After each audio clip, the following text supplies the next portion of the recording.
Dalam buku Force versus Power yang ditulis oleh Dr. David R. Hawkins, di situ sempat disinggung nama seorang aktivis politik dan kemanusiaan yang berasal dari golongan manusia yang tercerahkan, yang bernama Mahatma Gandhi. Manusia yang telah mendapatkan pencerahan atau enlightenment ini menempati posisi hierarki teratas dalam tabel skala Hawkins. Ia selain memiliki tingkatan spiritual yang tinggi, juga diyakini memiliki energi yang ekstra besar dan kecerdasan yang luar biasa. Posisi tercerahkan ini biasanya diisi oleh manusia-manusia suci yang memiliki pengaruh besar terhadap masyarakat luas. Biasanya ini diisi oleh nabi, rasul, atau orang-orang tercerahkan lainnya yang memiliki popularitas yang kuat. Tentu saja, popularitas ini berasal dari pengaruh dan pemikiran mereka yang sangat kuat pada dunia. Mahatma Gandhi barangkali adalah salah satu manusia tercerahkan yang bukan berasal dari golongan nabi atau rasul. Dalam artian, dia bukan berasal dari golongan manusia yang menyebarkan ajaran agama atau ajaran spiritual tertentu. Mahatma Gandhi populer karena pemikiran dan revolusinya dalam upaya membebaskan India dari penjajahan Inggris dengan gerakan perlawanan tanpa kekerasan yang disebut dengan Satyagraha.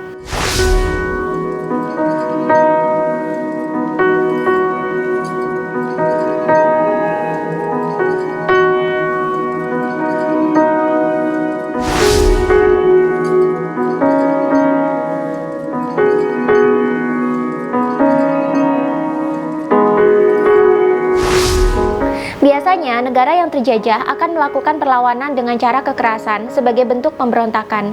India dengan jumlah penduduk yang besar, sangat mungkin untuk melakukan perang mengusir koloni Inggris. Tapi, alih-alih menggunakan perang atau kekerasan untuk mengusir penjajah dan merdeka, Mahatma Gandhi justru menggunakan perlawanan tanpa kekerasan yang ia cetuskan sebagai Satyagraha. Satyagraha ini kontroversial, tapi kenyataannya Satyagraha ini mampu membuat Inggris menyerah kepada perlawanan India dan membiarkan India benar-benar merdeka pada tahun 1947. Tak hanya itu, Inggris bahkan angkat kaki dari negeri yang telah memakmurkan mereka selama berabad-abad tersebut. Bagaimanakah sepak terjang Mahatma Gandhi dalam meraih kemerdekaan India dengan konsep tanpa kekerasannya tersebut? Bagaimana pula kisah hidup Mahatma Gandhi? Benarkah di masa akhir hayatnya Mahatma Gandhi termasuk berakhir tragis? Mahatma Gandhi adalah seorang pemuda India biasa yang dilahirkan dari latar belakang seorang birokrat. Ayahnya, Karamchand Utamchand Gandhi, adalah seorang diwan atau kepala menteri di negara bagian Porbandar di India. Ketika remaja, Mahatma Gandhi banyak menghabiskan masa studinya untuk mempelajari hukum, sehingga ia lulus dari University College of London sebagai seorang pengacara. Meskipun memiliki latar belakang keluarga seorang birokrat, namun sejak kecil Mahatma Gandhi telah terpapar dengan ilmu-ilmu spiritual Hindu dan wawasan spiritual dari beragam agama lainnya. Sejak kecil, Mahatma Gandhi telah mengidentifikasi dirinya sebagai pemegang teguh dari kebenaran dan cinta kasih. Ini berawal dari kegemarannya pada kisah klasik India yang banyak menceritakan tentang spiritual, kebenaran, dan cinta kasih. Beberapa kisah klasik India yang sangat menginspirasinya adalah kisah Shravana dan kisah Raja Harishchandra. Mahatma Gandhi dan keluarganya berasal dari pemeluk agama Hindu yang taat. Walaupun demikian, Mahatma Gandhi tumbuh menjadi seorang Hindu yang moderat dan seorang spiritualis. Mahatma Gandhi juga menyatakan dirinya sebagai seorang Hindu Advaitis, yakni Hindu yang ajarannya lebih berlandaskan kepada filosofi dan pengalaman spiritual. Sejak remaja, ia telah banyak terpapar pengetahuan dari spiritual agama lain, seperti tasawuf Islam, Buddha, Jainisme, dan juga Kristen. Mahatma Gandhi juga banyak dipengaruhi oleh pemikiran-pemikiran tokoh-tokoh filosofis lainnya, seperti Leo Tolstoy, Henry David Thoreau, dan juga John Ruskin. Ini membantu pikiran Mahatma Gandhi menjadi berkembang dan menjadikannya seorang spiritualis sekaligus aktivis India yang terkemuka. Ia juga merupakan seorang vegetarian yang sama sekali tidak memakan daging. Karena itu, welas asih dari Mahatma Gandhi sangat besar. Mahatma Gandhi menikah muda di usia 13 tahun, sesuai dengan adat India setempat yang terbiasa menikahkan anak di usia dini. Pasangannya, Kasturbai Makanji Kapadia, berusia 1 tahun lebih tua dari Mahatma Gandhi. Walaupun menikah pada usia yang sangat dini, Kasturbai tumbuh menjadi istri yang sangat setia pada Gandhi hingga akhir hayatnya. Karir aktivis dan politik Mahatma Gandhi dimulai ketika ia mengambil studi hukum di Inggris. Ia diundang untuk mendaftar ke Inner Temple supaya bisa menjadi seorang pengacara. Inner Temple ini adalah salah satu dari 4 Inns of Court di London. Inns of Court ini adalah asosiasi profesional bagi para pengacara dan para hakim di London. Sayangnya, sikap pendiam dan pemalu Gandhi sejak kecil membuat karir pengacaranya terancam. Ia pun ikut bergabung dalam komunitas public speaking untuk melatih kemampuan berbicaranya.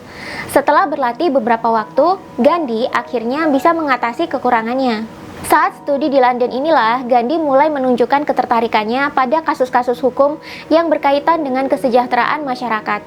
Salah satunya adalah kasus perselisihan dagang yang sengit yang pecah di London pada tahun 1889. Akibat kasus ini terjadi pemogokan buruh pelabuhan yang menuntut kenaikan gaji. Para pelaut, pembuat kapal, gadis pabrik, dan elemen masyarakat lainnya ikut bergabung dalam proses pemogokan massal ini. Pada tahun 1891, Mahatma Gandhi mulai dipanggil ke bar. Ini adalah istilah bagi mahasiswa hukum di London yang akhirnya boleh menghadiri sidang untuk berbicara mewakili pihak yang ia bela. Ketika sedang sibuk menjalankan studinya, Mahatma Gandhi mendapatkan kabar bahwa ibunya telah meninggal, bahkan telah meninggal beberapa waktu sebelumnya. Gandhi pun kembali ke India. Di India, ia lalu berusaha membuka praktek hukum di Bombay. Namun, usaha pertamanya ini gagal. Karir hukum Mahatma Gandhi baru beranjak naik ketika ia mendapatkan klien dari Afrika Selatan yang bernama Dada Abdullah pada tahun 1893. Dada Abdullah menghubungi Gandhi dan mengabarkan bahwa ia memiliki bisnis pelayaran besar di Afrika Selatan dan sedang membutuhkan seorang pengacara India. Dada Abdullah bersedia membayar gaji Gandhi sebagai pengacara selama di sana sekaligus membayar penuh biaya perjalanan Gandhi. Gandhi pun mulai mengambil tawaran tersebut dan dimulailah karirnya yang sukses sebagai pengacara di Afrika Selatan. Namun siapa sangka jika setelah menginjakkan kaki di Afrika Selatan, Mahatma Gandhi justru mengalami diskriminasi dan kekerasan rasial. Afrika Selatan ini adalah salah satu negara koloni Inggris. Di negeri ini, Inggris tak hanya mempekerjakan warga Afrika lokal, tapi juga ada warga India yang bekerja di situ. Rasisme di Afrika sangat kental terjadi. Para warga koloni Inggris selalu menganggap ras kulit putih Eropa memiliki kedudukan yang lebih tinggi dibandingkan dengan ras kulit gelap yang diisi oleh warga asli Afrika dan warga India di sana. Diskriminasi dan penindasan rasial juga menyasar Mahatma Gandhi karena dia adalah seorang India dan dia berkulit gelap. Di sana, Gandhi tidak diizinkan untuk duduk dengan penumpang Eropa di dalam kereta kuda. Ia malah disuruh duduk di lantai dekat pengemudi. Jika tidak menurut, ia langsung dipukuli. Gandhi juga pernah ditendang ke selokan karena berjalan di depan rumah seorang warga Eropa. Ia juga pernah dilempar dari kereta api di Pietermaritzburg ketika menolak meninggalkan gerbong kelas 1. Padahal Gandhi telah membayar lunas kursi di gerbong tersebut. Namun ternyata gerbong tersebut tidak boleh diisi oleh ras kulit gelap yang dianggap sebagai ras rendahan. Dalam insiden lain, hakim pengadilan di Durban memerintahkan Gandhi untuk melepaskan sorbannya. Namun Gandhi menolak. Saat ia pergi ke Durban pada tahun 1897, Gandhi juga diserang oleh segerombolan orang-orang kulit putih, sehingga ia harus kabur. Di Afrika Selatan, masih ada bentuk rasisme lain yang menimpa warga India dan Afrika asli. Seperti contohnya, orang kulit gelap dilarang berjalan di trotoar. Gandhi bahkan pernah ditendang seorang petugas saat ketahuan sedang berjalan di trotoar. Pejabat koloni Inggris menyangkal hak-haknya. Pers dan orang-orang kulit putih di jalanan juga menggertak Gandhi dan menyebutnya sebagai parasit, manusia semi barbar, kanker, kuli jorok, dan masih banyak lagi julukan-julukan rasisme lainnya. Gandhi juga sering diludahi oleh orang kulit putih sebagai efek dari kebencian rasial yang dilontarkan oleh warga Inggris. Sikap pihak koloni Inggris yang begitu rasis ini kemudian menyadarkan Mahatma Gandhi bahwa rakyat India selama ini mendapatkan perlakuan yang tidak layak dari pemerintah kolonial Inggris. Ini membangkitkan keinginannya untuk berjuang membela hak-hak sipil warga India di sana. Kasus Dada Abdullah pun selesai ditangani pada tahun 1894. Namun, Gandhi memutuskan untuk memperpanjang masa tinggalnya di sana. Ia bertujuan untuk mengajak warga India menentang kebijakan undang-undang pemerintah kolonial yang nampak diskriminatif. Ia berhasil membuat warga India di sana menjadi kekuatan politik yang bersatu.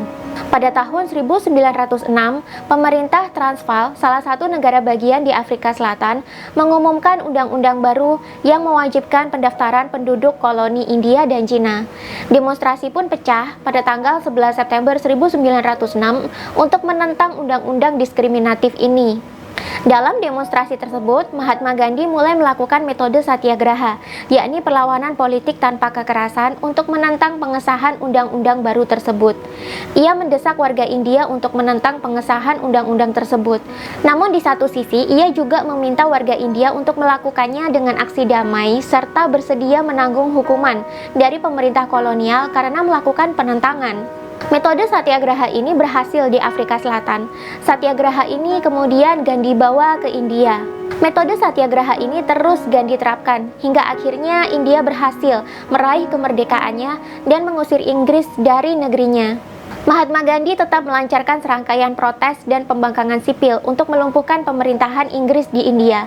Namun sayangnya perjuangan Mahatma Gandhi tidak sepenuhnya sempurna. Di akhir perjuangannya, mimpi Mahatma Gandhi untuk membuat India tetap utuh tidaklah terwujud. Di akhir perjuangannya, India terpecah menjadi dua negara agama, yakni India yang beragama Hindu dengan India yang beragama Islam atau Pakistan. Mahatma Gandhi juga dibunuh oleh salah satu nasionalis Hindu yang membencinya. Pasalnya, Gandhi dianggap terlalu baik dan terbuka kepada umat Islam di India. Satyagraha yang ia canangkan sukses membuat India meraih kemerdekaannya dan juga sukses mengusir penjajah Inggris. Namun, Mahatma Gandhi gagal dalam menangani perpecahan agama Islam dan Hindu yang terjadi di India. Perpecahan ini pun berujung pada pembunuhannya, dan semenjak saat itu India memutuskan untuk menjadi negara yang cenderung sekuler, bukan lagi sebuah negara agama. Bagaimana sepak terjang Mahatma Gandhi dalam menggunakan satyagraha untuk memerdekakan India? Lalu bagaimana kegagalan Gandhi mempersatukan umat Islam dan Hindu di India sehingga berimbas kepada pembunuhannya? Kita lanjut ke konten selanjutnya ya.